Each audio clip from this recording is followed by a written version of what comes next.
So a little bit of background.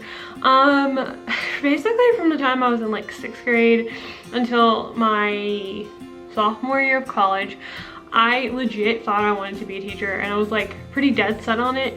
And so I turned to my teachers during those times as like my role models, as my advocates. And just overall, I mean, I was spoiled. I went to Slidell High, and it was an amazing experience because I gained so many amazing people. So in this video, that's what I'm going to be talking about. It's 5 reasons why I'm so grateful for them.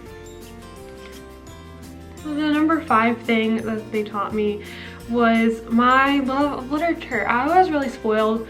From 8th grade on, basically, I had like stellar English teachers. And actually one of them went to SMU, that's a side note.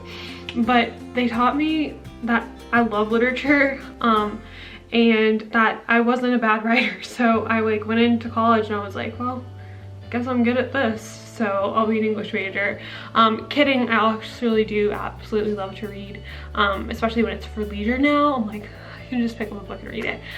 But it was because of them. Like, I wouldn't know how to analyze or annotate, or it comes as a cliche, but they taught me that I'm capable of anything that I can put my mind to. And that's really wild. There have been so many people over the past year who have been like, you know, you shouldn't go to grad school, you shouldn't do this, you shouldn't do that. But I put my mind to it and I did it, and they were the first to congratulate me. Some of them were even like the person that I told. I didn't even tell like Facebook. I actually had like a couple of my former teachers who I told before that. So basically you can do whatever you want to do and they're going to support you along the way. So, or if you're lucky like me.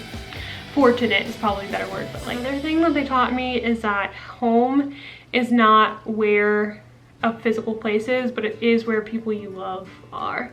So for a while, you know, my home was Slidell High because I had teachers' classrooms, or I had the choir room or whatever, and that was my refuge.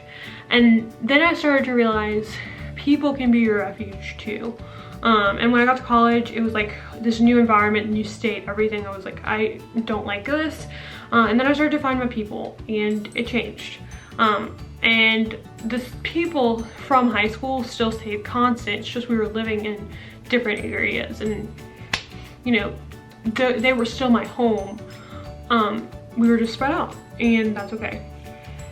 The number 2 thing is that there are multiple ways to express yourself, and you can pursue all of them. Unless they're legal. I've started to find my voice again, and my creative voice, through my writing, which has been super cool. But basically what they taught us is like, it's okay to have a different kind of medium to express yourself, whether it's art, whether it's writing, whether it's basketball or football or athletics, you know. There are multiple ways to portray like the person that you want to be. And the number 1 thing that they taught me is how to be a kind person. I owe so much of who I am to them, because I don't think like I'll ever be able to accurately thank them enough for this, but just like at my lowest moments in high school, like whether it's my dog dying, or whether it's my mom's doing this with this and I don't know what to do, and they showed kindness, and I want to, for the rest of my life, I like hope that I can be that type of person for the people around me. Ultimately, my goals are different. You know, I don't want to be an educator in the traditional sense anymore, but that will never change. My like desire to be a kind person and to be someone who inspires other people like my teachers did will never change. So shout out to the best teachers and some of the best people that I know. You are a selfless, beautiful, amazing people, and I love and miss you all a whole lot. And happy Teacher Appreciation Week!